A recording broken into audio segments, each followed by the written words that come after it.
So far, one of the more surprising storylines during the 2022 NFL Draft is the run on receivers that we are seeing right now. We've got another guy off the board. Jahan Dotson from Penn State is selected by the Washington Commanders to add to an already pretty quality receiver room. Here to break down that pick with us is Brian Murphy of the Burgundy Network podcast.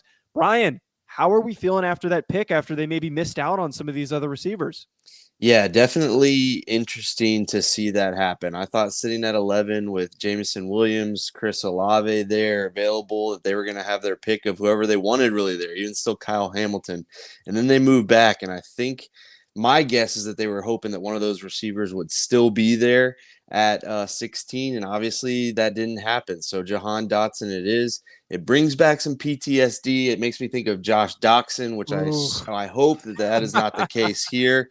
But, I came into this hoping that Washington would take a playmaker, and Jahan Dotson is that. So let's see what happens. I'm willing to roll with it, but it definitely was surprising given where we started the night at 11.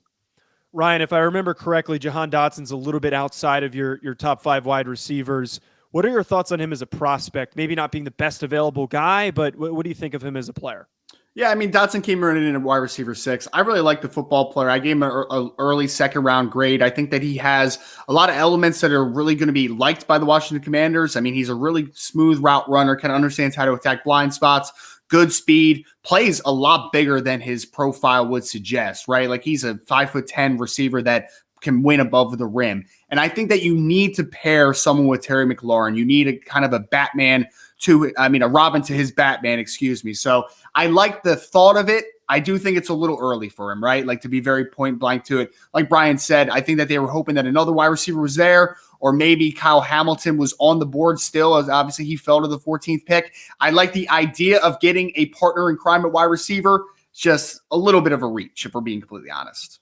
Folks, if you're looking for some more analysis on the Washington Commanders, be sure to check out the Burgundy Network podcast hosted by Brian Murphy.